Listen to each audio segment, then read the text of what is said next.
Welcome back, everybody, to another episode of our SVS Level Up series. I am Ben, once again, from SVS in Lancaster. And I'm Miguel. Today, have we got a game for you. We are playing The Legend of Zelda, The Wind Waker for the Gamecube. I've never actually played this game myself. I remember it being released, but it looked pretty interesting. Like, I always wanted to play it. Yeah, I never played as a child. I didn't have a GameCube as a kid. We went straight from the Super Nintendo to the PlayStation. Oh, So I never got around to the GameCube. I actually didn't play this game until last year. oh, okay. I played through it. I beat it just because I really like the Legend of Zelda series. It's probably my favorite franchise or my favorite game series. I even named my dog Zelda. You mean like in general or like for Nintendo? I think in general, Okay. it might be my favorite franchise. Awesome. I enjoy the games. I enjoy the stories.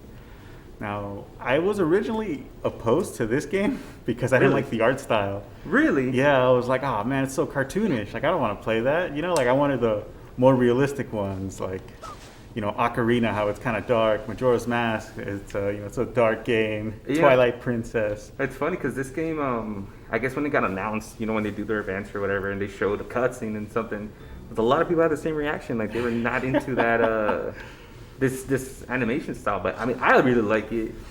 First time I ever saw anything about it, I was like, that's what attracted me to it. Like, Yeah, and like I didn't like how it looked at first, and then eventually it just kind of grew on me, and I'm just like, you know what, I like it. And then after I played it, I'm like, I really like it. This is really good. I like Yeah. this game.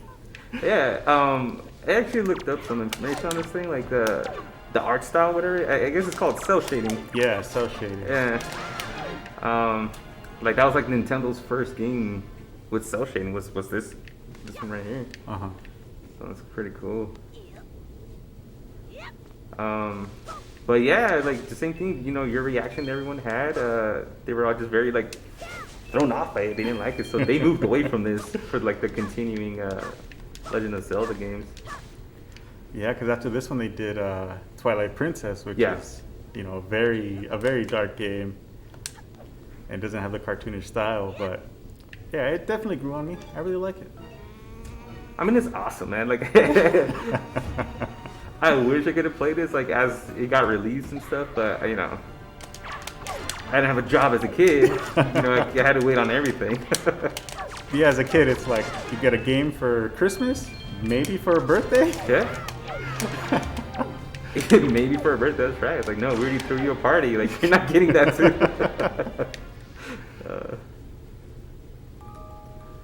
It's awesome. Like, I don't know why they got so thrown off. Maybe everyone wanted that realistic look, right? Like that.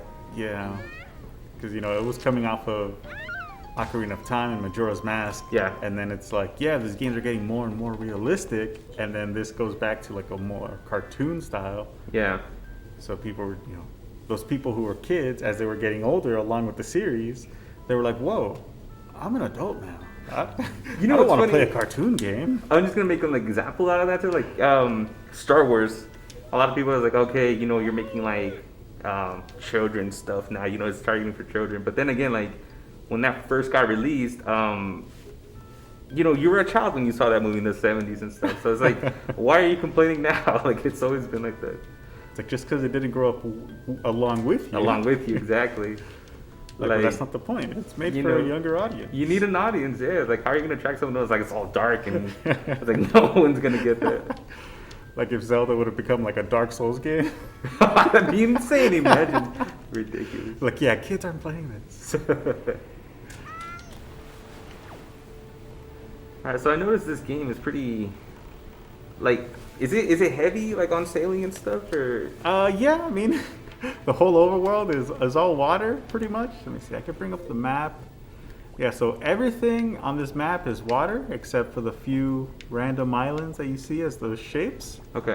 This island's kind of big, but it's not very big. That's Link's home island. That's where we started. Oh, I see. But, yeah.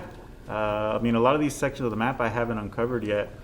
But the lighter sections are parts that are uncovered, so those are where you can see islands. What's the one you're on right now? What's that called?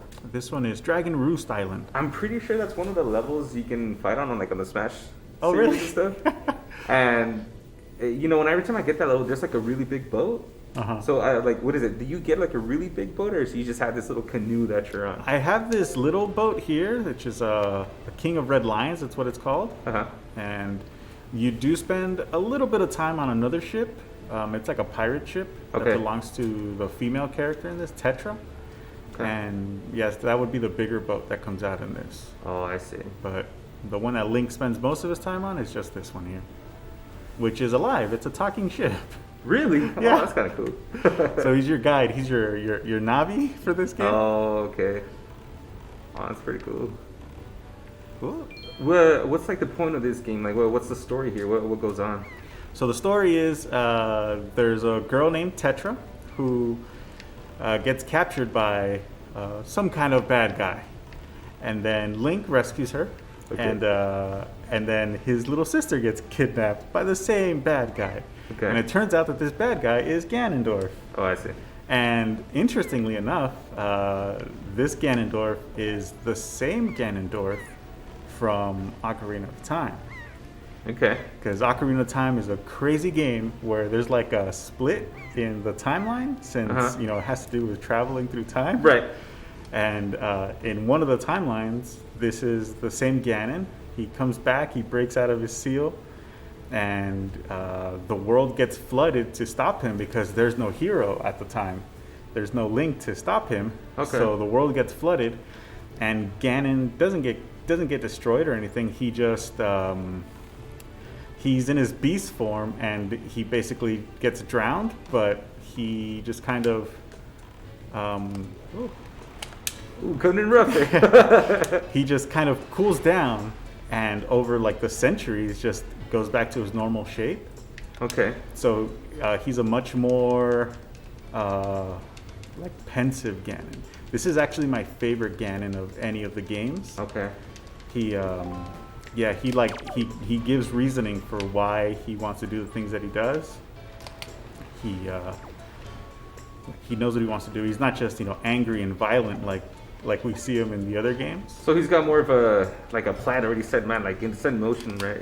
Yeah, and he has an actual purpose. It's not a brute. Yeah, it's not just a brute who wants to conquer the world. Like, he has a reason for why he wants to take over the world, or take over Hyrule. I see. And yeah, he's the deepest Ganon, definitely, of all of them. So then it's not that you're in a whole other area now. It's just basically floodwaters came up.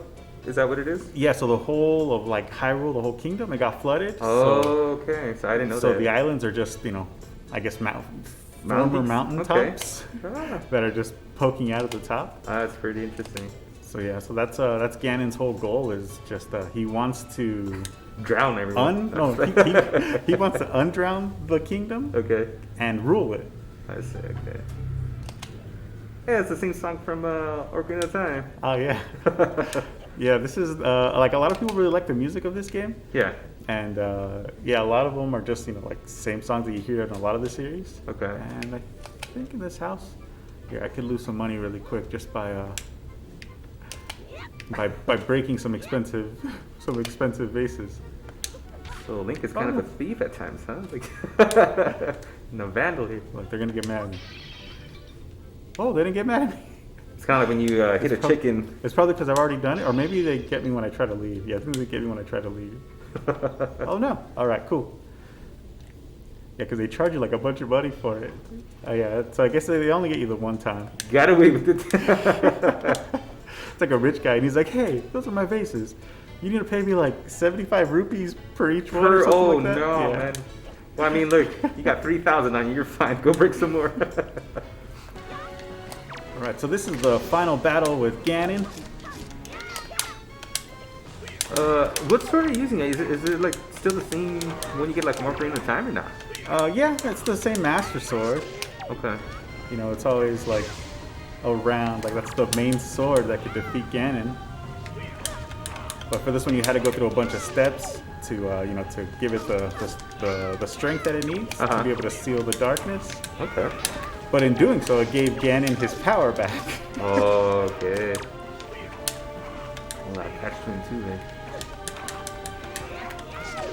So this storyline here, I had found out that like it's in the same, I guess, timeline as the Ocarina of Time is. Yeah. Just like way after. And I would always get confused on timelines, especially. I think what would throw it off was the, I guess, animation itself and the graphics. Mhm.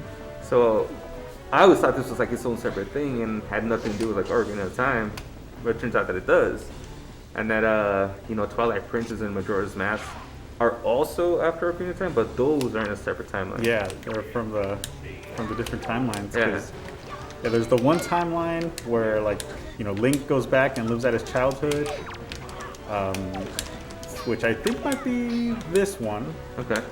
And then there's a timeline where Link stays as an adult. And then there's even a third timeline where Link actually dies Oh geez. to Ganondorf at the final battle. Okay. So yeah, but I believe they were mostly made by Nintendo, just trying to reconcile some of the stories. But I got no problem with it. No, I mean this is good content. Like a lot of the stuff they come up with for any of the Zelda games are pretty amazing. All right, in this last section of the fight, I'm supposed to like have Tetra, or it turns out that she's actually Zelda. Oh, I see. She just didn't know, but she's supposed to shoot light arrows. And in a little while, she's gonna tell me that she wants to reflect the light arrows off of my shield. Oh, okay. And that part's like super hard for me. I don't know why. I struggle with that part. So it's kind of the same concept when you defeat him in Ocarina of Time. Then when you get like that mirror shield. Yeah, exactly. I see. Let me just take a fairy because I take a lot of damage. I'm not very good.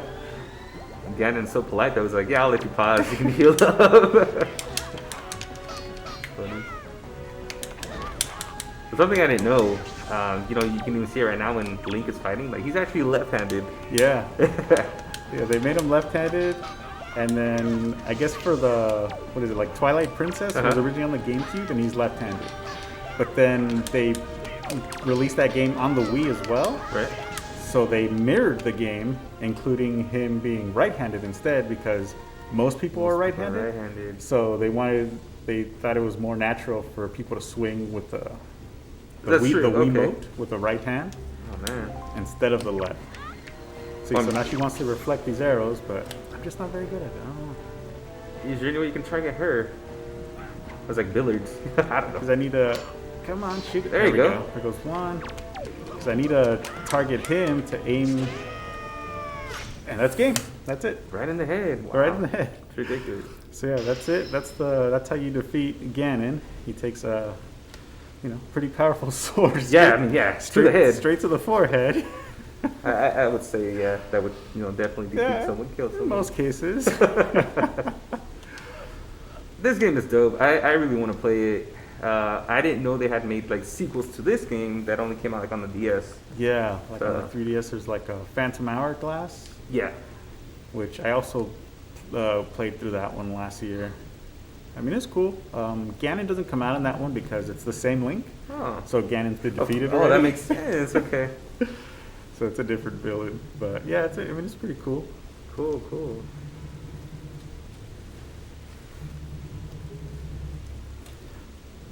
So yeah, that's the end of the game. I think that'll pretty much wrap it up for us. We're not gonna keep battling it out today because that's the end of the game. But yeah, thank you for watching, guys. If there's other games that you guys played as children or you're playing now, let us know in the comments what games you'd like to see on a future episode. Let us know in the comments. I'd like to see what you guys have to say. I'd like to see what other games we could pull out of here. Yeah. Keep watching them, guys. And also, since I'm playing the game today, I'm gonna give it Miguel's seal of approval. There you go. Oh no, I need to do the thing, right? There we go. Yes, it very well deserves a seal here. It looks amazing, man. Like I want to play it. Nice. Yeah, it's definitely a good one. Highly recommend. All right, thanks for watching, guys. All right, everybody.